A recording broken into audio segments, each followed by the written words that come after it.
you've ever been told that improving your mental health is just a matter of eating better, and that advice felt unrealistic, frustrating, or even harmful, you're not alone. Today, I want to talk about why so much nutrition advice simply doesn't work for neurodivergent adults. Hi, I'm Dr. Jessica Bays. I'm a researcher in nutritional psychiatry, and my research focuses on mental well-being in neurodivergent adults. On this channel, I talk about nutrition and mental health through a research-led, neuro-affirming lens. And I'm very honest about what we know, what we don't know, and where research has fallen short. Today's video isn't about blaming individuals. It's about understanding why the system of nutrition advice often fails neurodivergent people.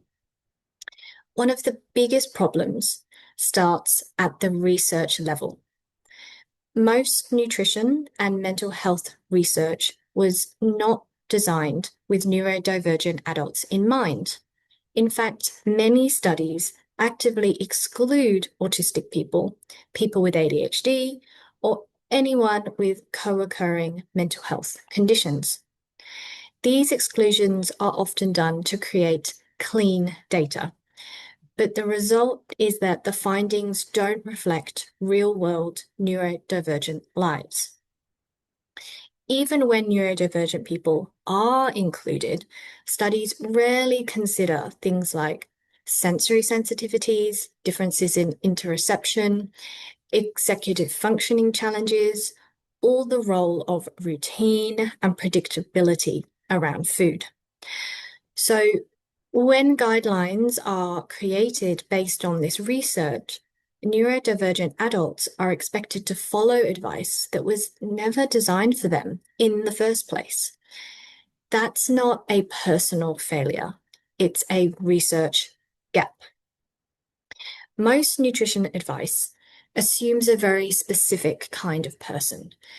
This includes someone who can plan meals consistently, grocery shop regularly, cook without sensory overload, notice hunger and fullness cues easily, adapt flexibly when routines change, for example. And for many neurodivergent adults, these assumptions simply don't hold true. So, for example, executive dysfunction can make meal planning and preparation incredibly difficult. Sensory sensitivities can make textures, smells, and temperatures overwhelming. Interoceptive differences can mean hunger cues are delayed, muted, or intense. And yet the advice is often framed as, just plan ahead, or just make healthier choices, as if the barrier is motivation rather than accessibility. When advice doesn't account for these realities, it stops being helpful and starts becoming invalidating. Another major issue is the moral language often attached to food. So foods can be labeled as good or bad. Eating patterns are framed as disciplined or lazy.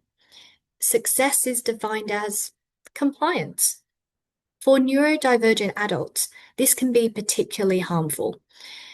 Many neurodivergent people already experience high levels of shame around meeting social expectations.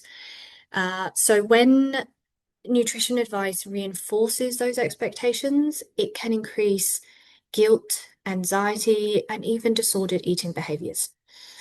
Food selectivity, for example, is often framed as something that needs to be fixed, but food selectivity is not a moral failure, and it's not automatically a health problem either. Health is complex and mental health matters, and restrictive or shame-based approaches can do far more harm than good. Now, when mainstream advice fails, Many neurodivergent adults are pushed towards supplements and quick fixes. These are often marketed very aggressively, especially towards autistic and ADHD communities. And the reality is that evidence for many supplements is mixed, weak, or population specific.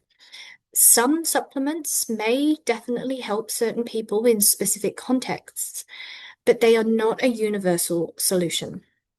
What's often missing from these conversations is discussion around individual variability, potential risks or interactions, cost and accessibility, and the lack of long-term data. When people are sold certainty where uncertainty exists, trust in healthcare and research can erode. So, what should nutrition advice look like for neurodivergent adults? Firstly, research needs to be designed with neurodivergent people, not just applied to them afterwards. That means inclusive study designs, flexible interventions, and outcomes that prioritize well-being, not just adherence. Secondly, advice needs to move away from rigid rules and towards flexible, value-based approaches. So this might look like working with safe foods rather than against them, supporting executive function instead of ignoring it, prioritizing mental health and quality of life, and accepting that better looks different for different people. And finally, we need to stop framing nutrition as personal responsibility, disconnected from environment, access, disability, and support. Nutrition can play a role in mental well-being, but only when advice is ethical, inclusive, and grounded in real lives. If you're neurodivergent and nutrition advice has never worked for you, that doesn't mean you failed. It often means the advice wasn't designed with you in mind. I'd love to hear from you.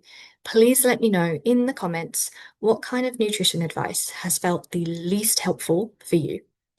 And if you're interested in evidence-based neuroaffirming conversations around food, mental health, and research, consider subscribing to the channel. I will be sharing research insights, myth busting, and behind the scenes looks at nutritional psychiatry, always with honesty about what we know and what we still need to learn. Thanks for being here, and I hope to see you soon.